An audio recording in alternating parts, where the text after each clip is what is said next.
Quite productively, I suppose, but one person said I was a overfed, bullshitting git. When am I ever gonna kick the curse? I took my medication, I feel worse. Swimming is easy when you're stuck in the middle of the Mississippi. All you have to do is crawl. 15 years of big shot in a one-horse town. Right in the elevator shafts with your hip flask and your sunbed tan. You were born stupid, mister, you were born cheap. All you have to do is crawl. When are you ever gonna see sense? Why kick it in and you just spit it right out again? I go out to eat with Elaine, my girlfriend, quite a lot.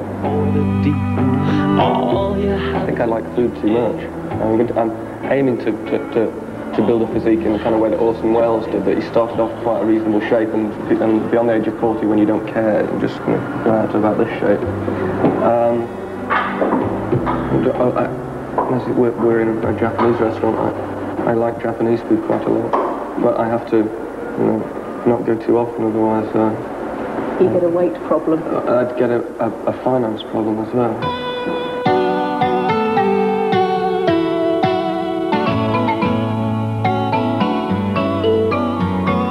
I can never eat steak and red meat, and I've always really loved fish, and the way the Japanese do fish, they manage, well, you eat it raw, and it was an idea which it was initially really abhorrent, to kind of typical Western boy who, has the usual hang-ups about food anyhow.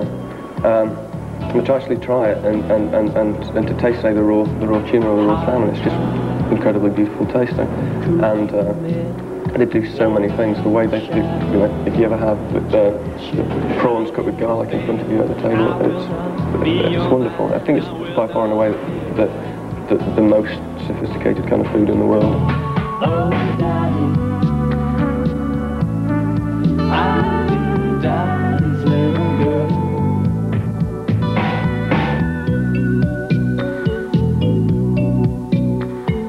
And you feel really wonderful after a Japanese meal. You don't feel like you've eaten too much. You don't feel bloated. Unless you've drunk too much sake, you generally feel not too bad. This is just protein, isn't it? It's incredibly good for you. Do you get hassled in restaurants? Not really very often, no. Most people, I don't know what it is, but over the last couple of years, people are a lot more polite to me than they used to be. Or even when people come up to me in the street and want to ask for autographs and things, generally speaking, it's not a problem for me. They just say, "Excuse me, could you have an autograph?"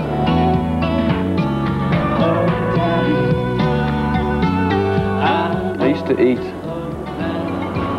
in a restaurant called Il Pescatore in Glasgow, where they used to have my portrait on the wall because I ate there so often. And my girlfriend's brother tells me they've subsequently taken it down and replaced me by Barbara Dixon. And one night, Elaine and I were eating in there, and this incredibly large, loud, obnoxious woman with an Instamatic camera came up to me like this, and she said, "Oh, this is so exciting," and started taking snaps of me without even saying, "Excuse me," or "I beg your pardon," or "Are you having a nice meal?" And it generally spoilt the whole evening.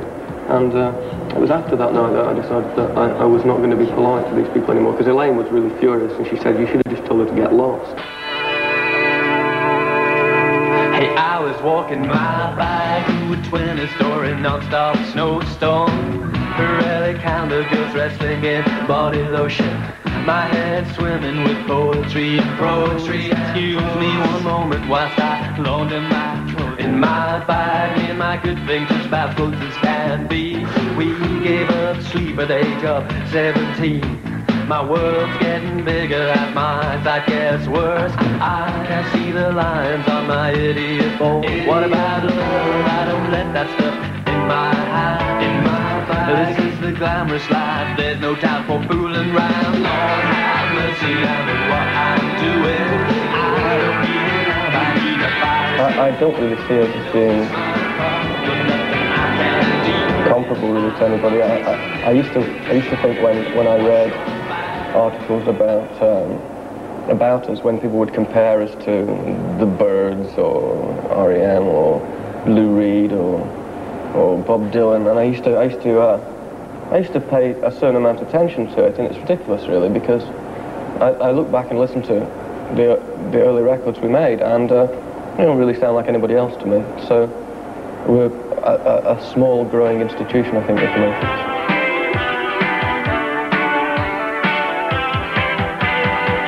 My friends, oh, far too well, I'm up on the pavement, and they're all down in the cellar with their golden brands. And my IQ, they brought me down to size, academia blues.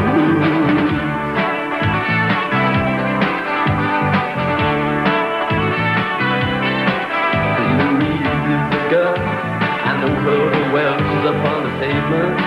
Yeah, she's a weather girl, and I'm staying up here. So I may be undone, she's inappropriate, but then she's much more fun, and when she smiles my way. I always wanted to be involved in it since about the age of 11, I think, since I started worshipping Lloyd Cole. I used to have purple velvet trousers. Shame on you, got no sense of grace, shame on me. Just in case I might come to a conclusion other than that which is absolutely necessary, and that's perfect. That was spring, early summer of '84. We released our first single, and the only real ambition I ever had was to be on Top of the Pops, because that was what I saw as being in a pop group.